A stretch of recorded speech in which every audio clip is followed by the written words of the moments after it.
In 2017, researchers at Nationwide Children's Hospital in Ohio published a study that quietly contradicted one of the most persistent assumptions in Western infant care.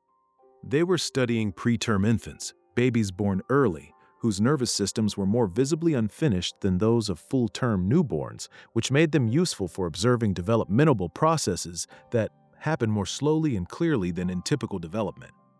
What the researchers were measuring was the brain's response to physical touch. Specifically, they wanted to know whether and how the quality and consistency of early tactile experience shaped neural development. The findings were not subtle.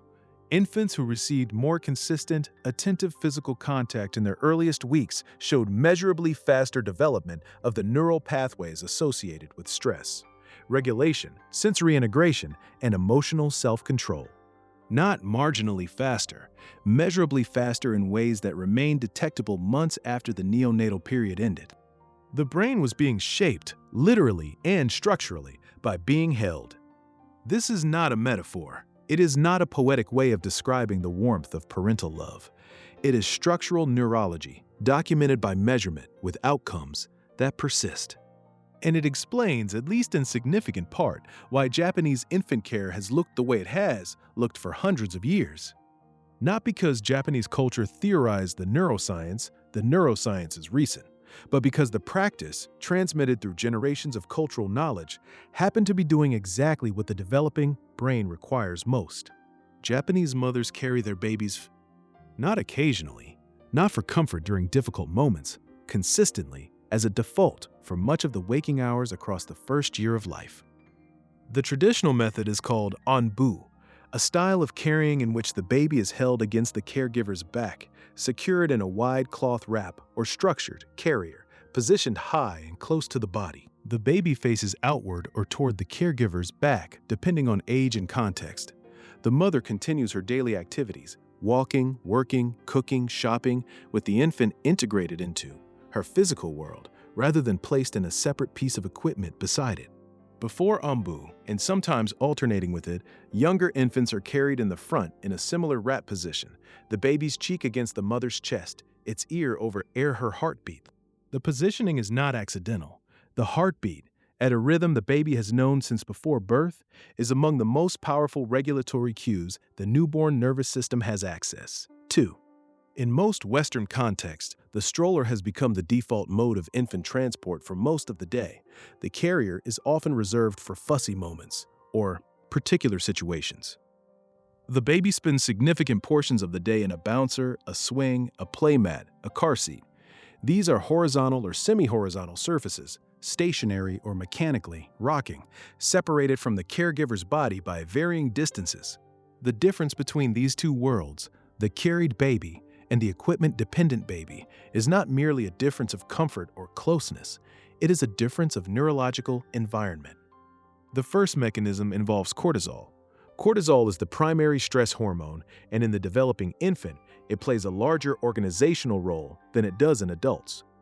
Not just in response to stress, but in the calibration of the stress response system itself. The level at which cortisol typically operates in the first months of life becomes, over time, a kind of set point, a baseline around which the whole autonomic nervous system organizes. Physical touch, particularly the kind involving consistent pressure and warmth, the kind produced by being held close against another body, suppresses cortisol production in infants. Multiple studies, using salivary cortisol as the measure, have found that carried babies show lower cortisol levels than babies who spend more time in equipment, not lower when they're crying and being soothed, lower as a resting baseline. A nervous system calibrated at a lower cortisol baseline is, in practical terms, a nervous system that is easier to regulate, slower to activate, faster to return to calm. It is a nervous system that has learned, at the most fundamental level, that the world is not threatening, that proximity is available, that distress will be resolved before it escalates. The downstream effects of this calibration persist well past infancy. Studies tracking children whose early months involved high levels of physical contact have found lower rates of anxiety disorders at FIR5 and Kurzman, better emotional regulation in social settings, and stronger performance on measures of executive function. The nervous system you wire in the first year casts a long shadow. The second mechanism involves the vestibular system. The vestibular system lives in the inner ear and is responsible for balance, spatial orientation, and a significant part of how the brain processes and integrates sensory information from multiple channels simultaneously. It is one of the earliest sensory systems to develop. It is functional before birth, and its development continues and accelerates in the first 2 years of life. What the vestibular system needs to develop well is input, movement, variation in position, changes in acceleration, the micro-adjustments of a moving body. A baby carried by a walking adult receives continuous vestibular input, not the repetitive single-axis motion of a mechanical swing, but the complex, variable, three-dimensional movement of a human being walking, turning, bending, adjusting. The inner ear is being exercised, challenged, and developed by this input in a way that a stationary seat cannot provide. Researchers at the University of Michigan studying early vestibular development found a significant correlation between the amount of carrying in infancy and measures of sensory integration in toddlers. Children who more effectively in carrying had the sex away, naturally engorging in roughs, and triggering salient processing difficulties and earlier development of the spatial awareness skills that support balance, coordination, and eventually literacy in mathematics. The mechanical swing and the bouncer are designed to soothe. They do that reasonably well, but soothing through repetitive mechanical motion is a different neurological experience than being integrated into a moving human body, and the developmental outputs differ in ways that become visible over years. The third mechanism is one that receives almost no attention in Western parenting conversations, despite strong evidence behind it: respiratory and cardiac co-regulation. When a baby is held in close physical contact with a caregiver, particularly when the baby's face is near the caregiver's chest, something measurable happens to the baby's breathing patterns. They begin to synchronize, at least partially, with the caregivers. This is not a coincidence or a byproduct of position. It is an active biological process. The developing autonomic nervous system in an infant is highly sensitive to the physiological state of the primary caregiver. Heart rate, breathing rate, temperature, muscle tone. The baby's nervous system is monitoring and, in a meaningful sense, in training to these inputs. When a baby is carried against a calm, breathing body, the baby's own autonomic system tends to downregulate toward that calmer state. When a baby is in a separate piece of equipment, this co-regulation signal is absent. This is the mechanistic underpinning of what attachment researchers call co-regulation, the process by which an infant's nervous system learns to self-regulate, partly through repeated experience of regulation via proximity. It's not that the baby becomes dependent on the caregiver to regulate. It's that the experience of co-regulation builds the neural infrastructure that allows self-regulation to develop. The carried baby is not learning helplessness. It is having its regulatory systems built through repeated practice of what regulation feels like.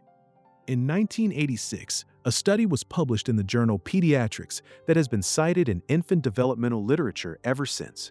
Researchers randomly assigned new parents to one of two EXALUs: normal care or an increase in carrying by approximately 3 hours per day. The increase was the only variable changed. 6 weeks later, the high-carrying group showed a 43% reduction in total daily crying and a 50% reduction in evening colic behavior. 43%. From carrying to... This result has been replicated in different forms in different countries in subsequent decades.